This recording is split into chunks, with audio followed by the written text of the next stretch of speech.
So if you don't have a pen and paper, you should have one. Maybe not a pen and paper because nobody uses that but my mom. So maybe you're taking a note on your phone. I don't know. But either way it goes, you want to write this down, right? Your first thing is your own mind. Your own mind. Somebody could drop $1 million off at your door. And if your mind is not ready for the opportunity, you will blow it. You've got to get out of your own way. You've got to start reading. You got to start watching videos. You got to find out what it means to even have $1 million business. Welcome to 7 to 8, our special series on 7 to 8 figure entrepreneurs. In this special series, I interview $1 million, some $10 million, and even some $1 million business owners who uncovered their twists and turns in their entrepreneurial adventure in order to help you to avoid the potholes and stick to the fast track. Welcome now to center stage, our next special guest. Hey there, peeps. This is Michelle Nedlock, and I'm super excited to have you here with us today because we have my most amazing guest, Collette. Collette, thank you so much for being here with us today. Thank you for having me, Michelle. I'm excited. Yay. So give everybody kind of a highlight of who you are and what you do for business. Well, first and foremost, I am the mom of the most amazing 25-year-old son in the whole wide world. The whole wide world, at least in my opinion. But secondarily, yes, I am a business owner, serial entrepreneur. What I do every day as the CEO of Red Development Group is making sure that the company is growing and we are helping more of our clients and they're growing. I am a master business coach with 30 years of experience, started at the age of 16, which is crazy. So that's what I do. I own 2 other companies, but I spend probably 99% of my time at Red making sure that companies are growing. So how did you get into business coaching as a thing? Well, Michelle, I've been coaching for 30 years. I started at the ripe old age of 16. It's weird. I know. I still laugh every time I think about it. And I'm like, who let me do this? But it just so happened that at the age of 16, I'm in high school and I'm learning Microsoft Office. And I'm working for the federal government, and none of the people in the building knew Microsoft Office. Okay, hold on. How are you working for a federal office at 16? At 16, I started at the age of 14 because we had a program that allows students to come in and work, which I love because we got a cost of living raise twice a year, everything. We loved it, right? $8 pens, it was amazing. So I knew Microsoft Office, the whole suite, Works, Word, Excel, PowerPoint, all of them. And my boss's job was to train the reservists before they went into the field, before they deployed and all of that. So they would always come to us for that particular training. Well, when the government started to roll out the Microsoft Office suite, they had to come to us to learn. Right. Well, we're in a room, my boss is teaching. He doesn't really know what he's doing. He's winging it.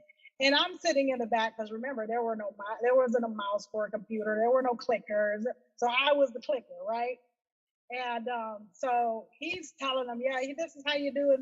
And I'm sitting in the back and I'm going, that's going to get them killed. That's going to give away the country's secrets. Right? I'm doing all of this mumbling in the back. And eventually he goes, well, Collette, if you know what to do, then you come and do it. So I stand up and I go, this is what you do. I hit a couple of hotkeys.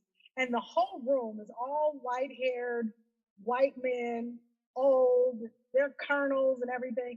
And they go, ooh, like I just showed them up or something.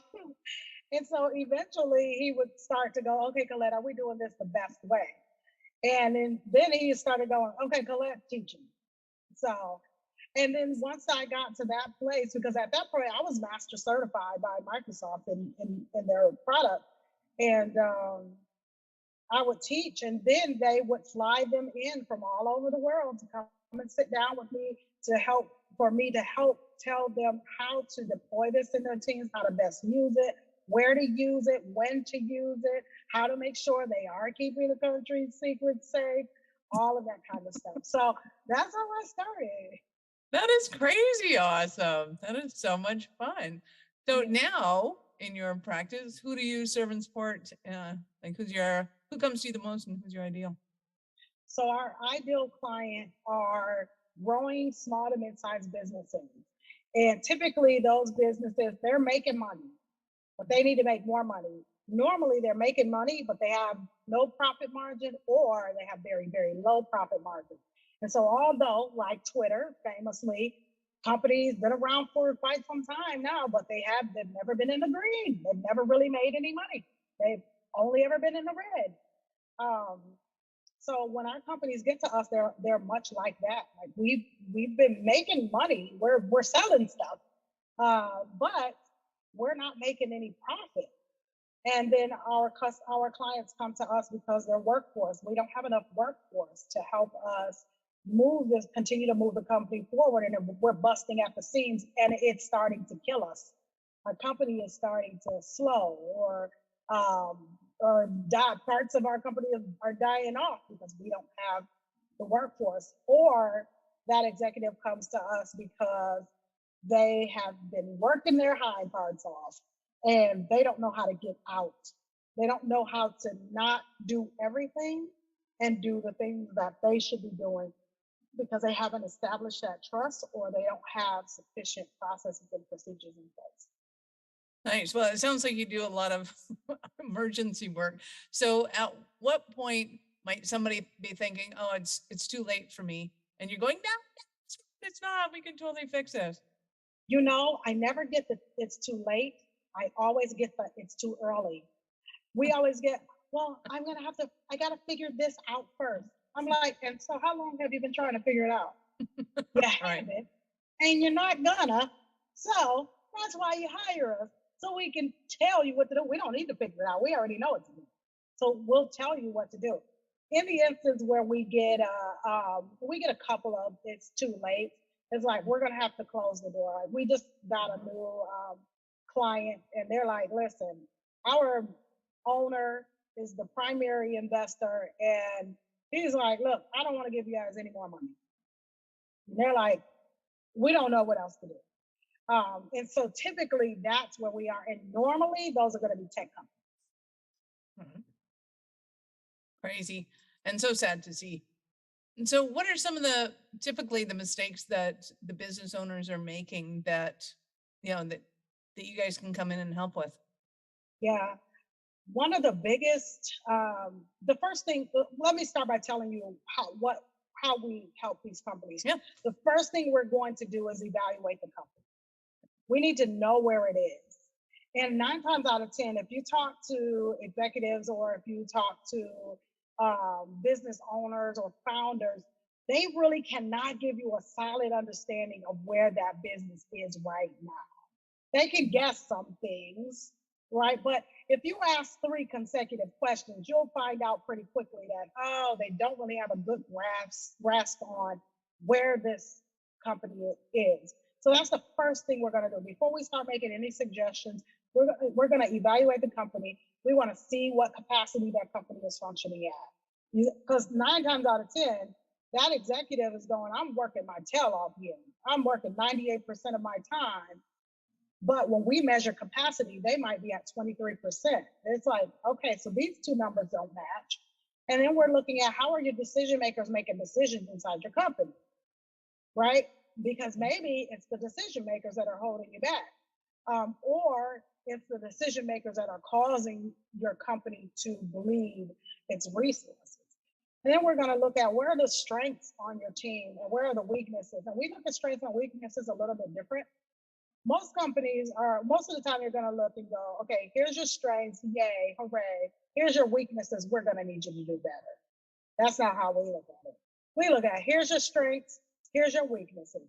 Don't ever do that thing you're weak at. Stay clear of it, stay far, far away. Alarms will sound if you touch that.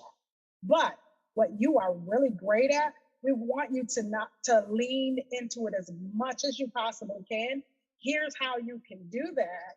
And then your team needs that. And here's why you're important to your team and what you're great at is important. And team, do you agree? And the team goes, oh, yes, we do agree. We need that, right? Or what happens is they go, we don't really need that. And they go, well, the team is holding me back, and so I don't really need that. So sometimes they fire themselves. They go, you know what, this isn't really the place for me. And a lot of times what happens, especially in company culture, you have, especially when it's a toxic culture, you have these folks really at the root of it. It's just that the strengths that they have are not necessarily needed in that company. Maybe they have people with too many. We brought on a client that owned two businesses, and when we brought that client on, they were in talks with the partners in one of their business about closing the business. And when we ran that assessment with just her, we were able to show her why the partnership was not working out. Which Interesting. Is always the key. It wasn't because it's not the company's not working. It's not the company is not working. It's the combination of resources, right? Human resources. It's the combination of resources that you have that don't work well together. You might be heavy in leaders, right? My mother used to say, too many chiefs, not enough Indians. You might be heavy in chiefs, and you don't have anybody that's going to be the person that is passionate or the innovator, but everybody wants to set the trend. Well, then you've got conflicting trends because everybody wants to set their own trend. So we're measuring all kinds of things like that. How are they using their money? There's a free download on my website. And what I did is one of the practices that I use inside of my company, and I've used for years to help companies really thrive and accelerate their growth. It's a checklist that I take my clients through to say, do you have this for your human capital? Do you have this, and this? On the financial side, do you have this? On the operation side, do you have this? And I take them through that checklist, and we answer yes and no and yes and no. Well, it's going to immediately identify where we need to fix things. And what happens in the process is executives and company owners start to go, oh my God, I see why that's not working. You know, we got all these amazing plans, but we didn't put a budget next to it so that we could actually do it. We tried to bootstrap this thing, and that just isn't effective. So I put it all together this year and put it on my website as a free download because, you know, if we can start with understanding where we are, then we can really figure out how to get to where we're going. So the next step in the process for us is building a strategic plan and building that strategy based on, one, where you are, two, where you want to go, right? You can't get to Chicago if you don't first off know where you are. If you don't know where you are, you could be in Chicago. And you can't go to Hawaii with a car. So tactics first, it will not work. Thank you very much. I can afford a car and I want to go to Hawaii. It's not going to work. I mean, technically, you could try, right? You could try. But what's going to happen? You're not going to get very far after that beach, you know? Right. So we build their strategy around where they are right now, what the strengths are of their team, what capacity they're at. And when we build that strategy, it's going to say, here's where you use the human capital you currently have. Here's the human capital that's missing.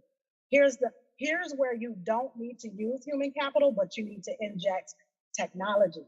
Here's where you need to couple technology with human capital. So we built this plan, and then we say, okay, well, what is our destination? Where do we really want to go? What do we really want to do? And then we build that plan to make sure that they can get there, that they have their marching orders, right?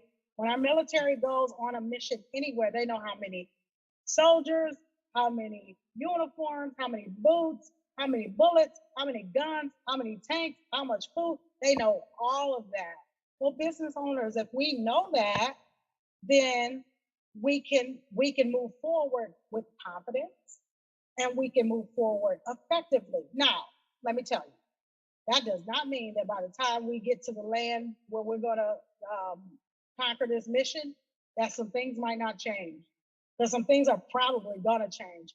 But guess what? You just made slight adjustments in the plan you already have so that you don't have to totally try and figure it all out again. And then once we put together that strategy for them, we partner with them to help them deploy the strategy. Because along the way, they need a general that's going, oh, we're going to make an adjustment here. We need accountability there. Is this thing doing what it's supposed to do? Is this person doing what they're supposed to do? Are we using our resources the right way? And so that's what we do. We evaluate a company, we build their plan, and then we help them to deploy that plan. I love it. Well, and I think there's so many times when business owners, they think they know where they're going and what they're doing, and what they don't realize is that there's phenomenally easier ways to do it. And I think they're afraid of looking at those ways. And one of the things that I will often hear is, oh, we don't want to automate too much because we don't want to make it impersonal. And it's like, well, no, but you do want to take away the monotony so you're not killing your employees. They're actually, they get to do what they're supposed to do. But what are some of those objections that you've seen people have? Well, I'll tell you, Michelle, the lack of technology is one of the top 3 reasons why female-owned businesses fail. For that exact same reason that you said, we want to keep it personal. Technology is going to help you improve keeping it personal. For instance, I was helping a client today, and she was just stressing out. She's like, I got so much to do. I got to write this, and I got to do that, and I got to do that. I said, let me show you this AI. I said, I went from blogging once a month to blogging every single day. And it takes me about 2 hours on a Friday. It takes me about 5 minutes to generate what I'm going to blog about. And then I take it and cut it up so that it goes out, a piece of it goes out every single day. So now I'm blogging every day as opposed to once a week or once a month. And it's taking me a whole lot less time than it was taking me to do it once a month. Why? Because I'm deploying technology, right? It decreases the learning curve. It decreases the time it takes you to actually get a task done. It makes you more effective. It makes you more efficient, and it gives you time back so that what you produce is of higher quality than what you would have produced in a long period of time, but with a lot of things on your mind. Technology is so important. So one of the things that we make sure that we do with our clients, it doesn't matter what client it is, we are always looking at their company to see, where do we couple technology with human capital, or where do we relocate human capital and inject technology? Where does that need to happen so that, 1, you're saving more money, but 2, you have an opportunity to focus on things like training and developing your team, as opposed to trying to write your own blog every day, right? So we hear that quite often, and I will admit that sometimes we get pushback, which is partly why, if my clients don't get their homework done, they have to buy me a new pair of shoes and some wool. You know, I don't get shoes that often. My own heart. I don't get shoes that often though. But we get pushback, and they're like, yeah, we're not doing that. But by the time they get back to us, and we got different resource partners and things like that. By the time they come to their next session, they're like, well, first of all, we weren't buying you a pair of shoes, so we decided to try it. And oh my God, this thing is amazing. I'm like, I know. It's probably why I told you to use it.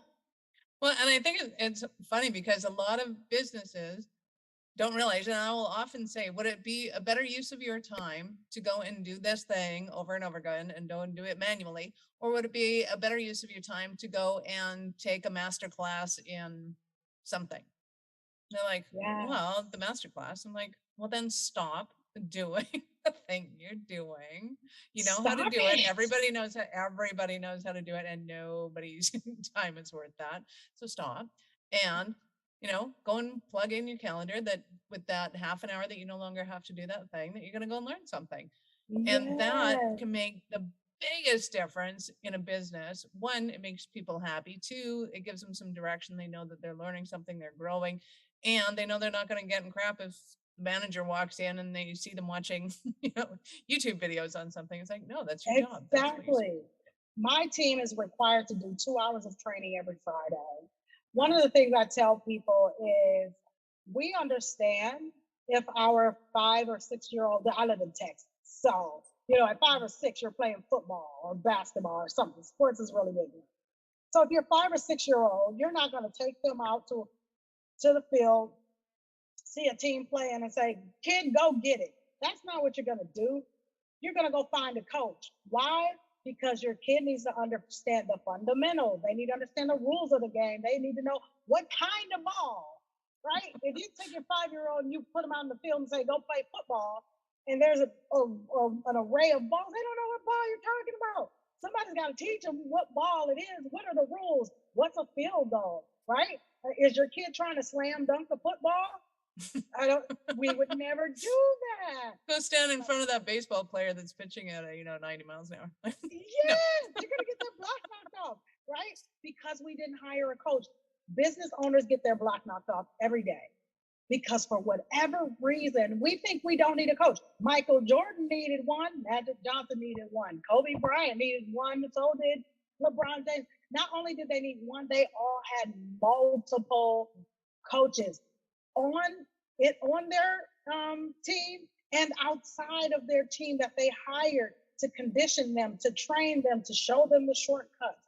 It is important that you are connected to somebody who knows the way. I tell people all the time, Sojourner Truth was amazing. All she did was show people how to get there, only because she went herself. So she knew what tree to turn at, and she knew what house to go to, and she knew where not to go. So she told them what to do and what not to do so that they didn't risk their lives, or they at least reduced the risk that they were taking. And business owners have to come to a point where you start to reduce the risk that you're taking. And the way you do that is you make an investment in someone, that someone being a coach that can help you to get to where you are trying to get to. But without a strategy, Michelle, you don't even know what kind of coach you need. You're just hiring people who sound really good, who say that they can help you, and then you hire them and they don't actually help you because they don't really know what they're supposed to be helping you with either, because nobody ever sat down, looked at your company, developed a strategy, asked you what your goals are and really define them. A goal can't be, I want to make $1 billion. Oh, okay. So what happens once you get that? How much money is it going to take to make $1 billion? What kind of investments do you have to make? What kind of people? What kind of technology? What do you need in order to make $1 billion? What has to happen? That's where strategy comes in. You could say that, but okay, but what happens after? And what happens before? And what happens during? Is all of the stuff you need to know. We get it. If we're going to sing, if we're going to play piano, if we're going to anything else in the world we do, we understand the title coach. But when you start talking about business, our brains explode. We just have no idea what you mean when you talk about the coach. It's simple. It's the same thing.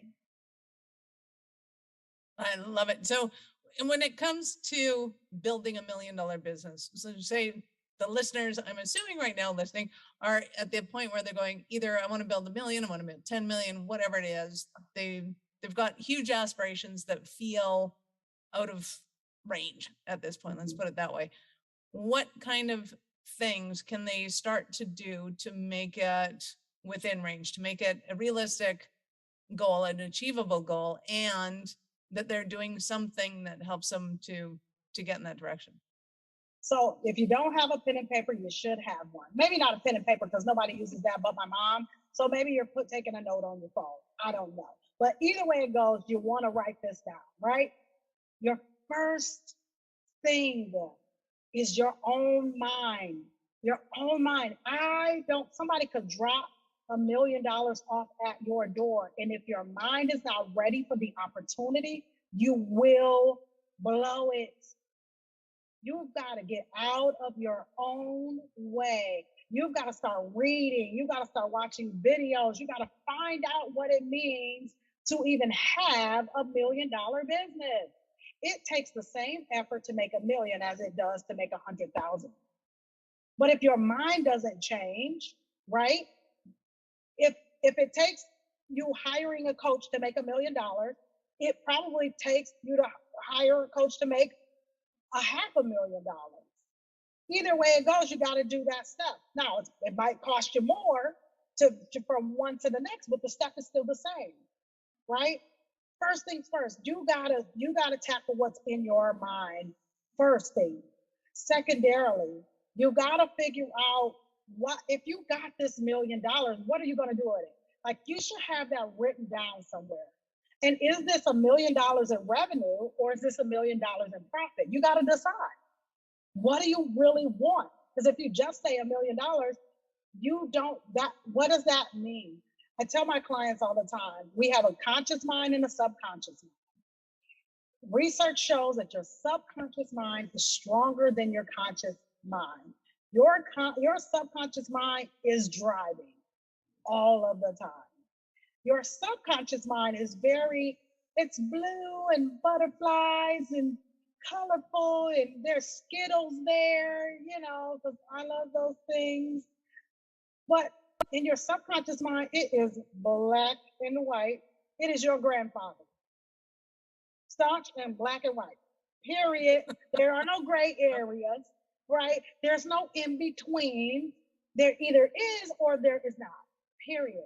So if you tell your subconscious mind, I want to make $1 million, it don't know what you're talking about. But if you tell your subconscious mind, I want to make $1 million in profit, that's a whole different number than $1 million in revenue. It is. Right? One number takes more effort, right?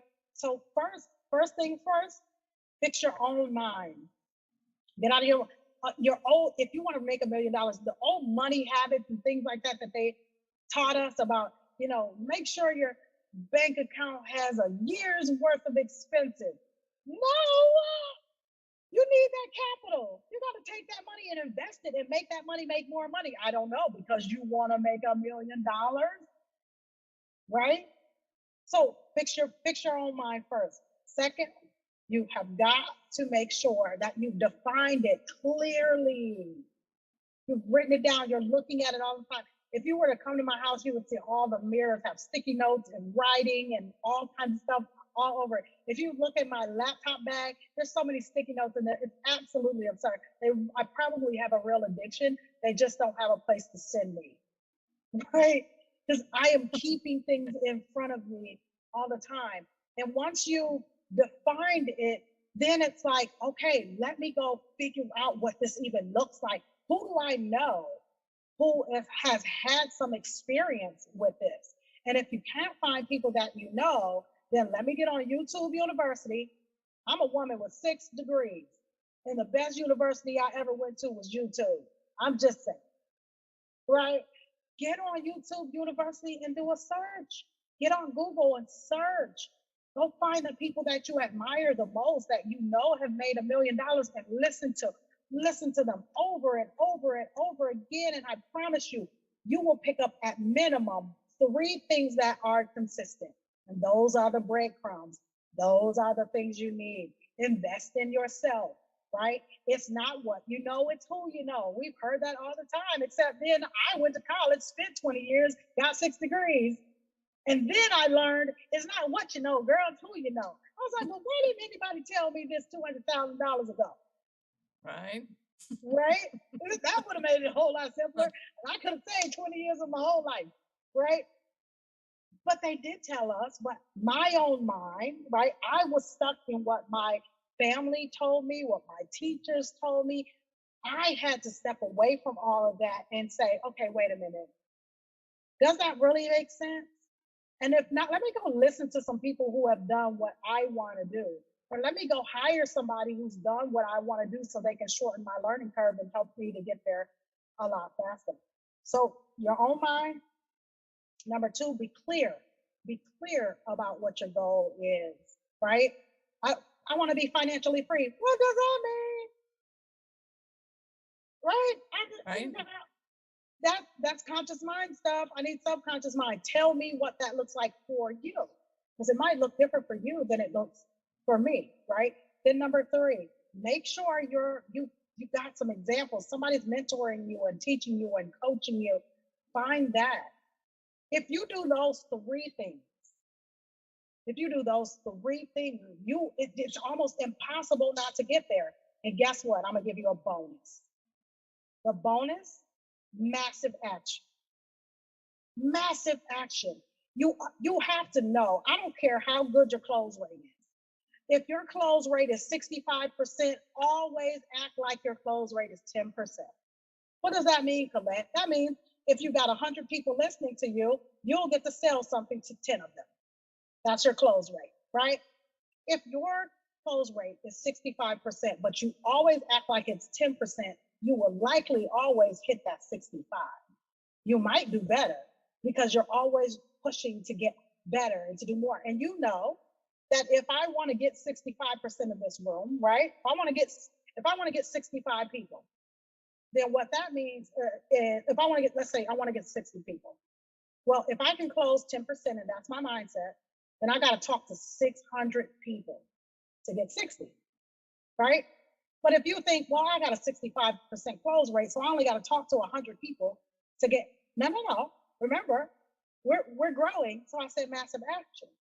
Always only assume you're going to get the 10%. So you always have to talk to 600 people. What does that mean? Then that means I got to be on social media more. That means I got to be on the right social media platforms. That means I have to be marketing in the right places. Social media might not be where your client is. Your client might be listening to NPR like I do every day because I'm a super nerd, right? Your client might be on YouTube and listening. So that's what that means. You need to have massive action on YouTube. You need to have massive action in the place that your customers are hanging out at while thinking about what you have to offer, right? If you sell liquor, if your product is alcohol, right? And is it good to show up outside the church? They might drink. People in there might drink. They might. You probably do. If you're Catholic, you're surefire sales. For sure, right? But putting your liquor cart outside of the church is probably not going to get you no sales because they don't want the deacon or the priest or nobody to know that they drink. So they're not going to buy from you outside the church. They don't care how much you're yelling, how much massive action you have. Outside, you're in the wrong place. They're not thinking about this, right? Now, if you went to the buffet that everybody goes to after church, you might have a little action. You might get a little action on the way out the door, right? Different location, different mindset. They're thinking about a different thing. So 1, fix your own mind. 2, clear goals. Tell your subconscious exactly what you want. 3, go find somebody who's doing it and let them tell you how to do it. Bonus, massive action. Always assume you can only get 10 out of 100. And every single time you are going to try and get in front of 100 people, because if I get in front of 100, I know I'll get 10. I love it. And you also had an added bonus in there of knowing your audience, because standing in front of a Baptist church versus a Catholic church, honey, you call that a fundraiser and you will sell out the Catholic church, guarantee you that one. Exactly. Know your audience, know your audience, know your audience. Know your audience. And you could stand outside of the synagogue with some Manischewitz and you probably don't get some action. Especially if it's Saturday. I'm just saying. Girl, tell me, give me an example of a Cinderella story of one of your clients. Oh, I have a client. So for 5 years, we did, I am so proud of this client. For 5 years, we would give away scholarships to minority and women-owned businesses. And because what we found is while a lot of them needed us, they just didn't have the capital to cover the cost. So we would give away 10 scholarships a year. And last year, one of our clients, she came to me. She had been in business for 13 years at this point. And she was doing okay, you know, she wasn't starving by no stretch of the imagination. But she came to me, and it was her and one other recruiter, and that was her whole team. And I met her at a conference in Atlanta. And she's like, listen, I have to make more money. My kids are graduating high school. It's time for them to start getting ready for college. You know, I have to make more money. I take care of my mom by myself. And I need help. You know, the problem wasn't getting people to pay her. She just didn't have enough manpower to get it, right? So we took her from $177,000. In less than 6 months, she was already over $500,000. 10 months, she hit $1 million. Yeah. Right? That's awesome. It is amazing. I have so many. Another young lady that came through that same program, single mom, baby was 3 months old. She was working 6 days a week, only making $5,000 a month, working alone by herself. 90 days. She was working 3 days a week and making $20,000 a month in 90 days. Nice. That's the magic of having somebody show you the way, right? Shrunk their learning curve so quickly because they didn't have to go figure it out. They didn't have to go figure it out. The people that they needed that they didn't know, we already knew. We said, here's our relationships. Here's the resources that you need. Here's the people you need to talk to. Here's the things you need to know. Here's the rules. Here's how you use the money so the money makes more money. We were able to feed them that. And the more and more they took it in, the better and better that they did. But guess what? We also had some that could not get past step one. And they became the stumbling block. Now, did they have some accomplishments? Certainly grew, but did they grow the way that they needed to? No, because they couldn't see the growth. Remember your mom used to say, you can't see the forest for the trees? It was that. They couldn't see and celebrate the growth that they had. Like this client actually got a contract with Tiffany and Company. It never had the blue box that we all want. Yes, but could never slow down enough to celebrate the fact that you got this contract with Tiffany and Company, right? Wow. To help heighten their luxury. What? First of all, they're the Rolls Royce. So right? What do you mean? They hired you to help them increase and improve that, the thing that they're known best for. But because you can't get beyond this, you never slowed down to celebrate it. And then you couldn't receive here's how you grow that relationship and get more out of it and become more valuable to them. That's why that is step one. You have to get out of your own way. And the only way to really do that is to have somebody that is mentoring you, that is coaching you, because you can't see what you can't see. You don't know what you don't know, right? You're in the car driving. You can't see 20 miles down the road. But your coach, your mentor, is in a helicopter. They're looking. They're like, hey, so you probably want to take this exit, right? But if your mind is not clear, you're going to go, I'll take the next exit. Now you're stuck in traffic. For 4 hours, you'd have turned the car off. Well, you could have just taken the exit because the coach told you to and been down the road. It really is that simple. But the other thing is you have to be willing to invest in the most valuable asset you have in your business, and that is you. And if you see buying a book, paying for a course, going to a conference, hiring a coach, if you see those as expensive, you immediately are failing yourself. That is an investment, because that is stuff people cannot take from you. It's not possible for people to take your knowledge from you and your knowledge. Even if Grant Cardone is one of my coaches, and there's a show that's coming out where they took everything from him, all of his money and everything, and put him in a country town where nobody knew who he was. And in 90 days, he had to build another business. And he did it. Why? Because he's done it before, right? He knew the steps to take to get it done. They can't take that from you. They might be able to take every resource that you have, but you can still do it. Awesome, baby. I know our audience is going to want more from you. How did they start that journey with you?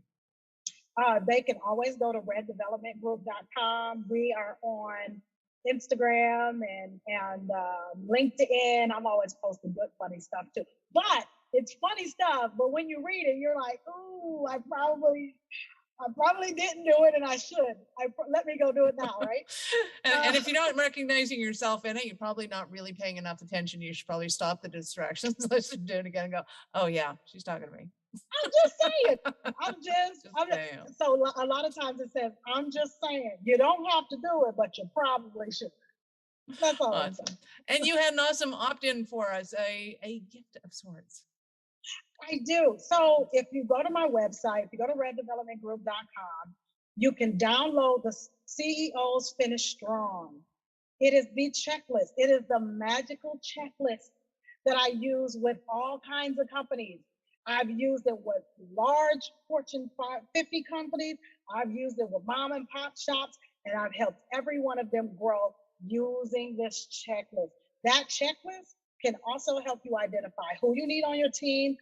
If you're going to hire a coach, what they need to help you with. If you already have a coach or a CPA or whoever, you've got checks and balances now to say, "Hey, how are we doing with this thing? Or are you doing this thing for us?" So you want to go get it. It's not going to be up there long, probably till the end of the month, just saying. So if you want it, you might want to go get it now. Love it. And we will have that little secret link for you peeps in the show notes. So scroll down and grab that link, go and get it, and check that out. It sounds awesome. And I will be the first one in there. Awesome. So you have been absolutely amazing, but I get to ask you at this point, at what point in life did you know you're special, kind of crazy enough to think that you could become an entrepreneur? I was 14. Started my first business at 14. Well, listen, Michelle, listen. So I started with the federal government. I loved shoes. I wanted to shop.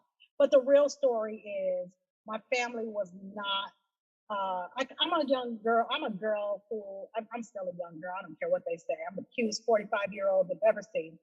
I was a girl who grew up with two parents who were unfortunately addicted to drugs.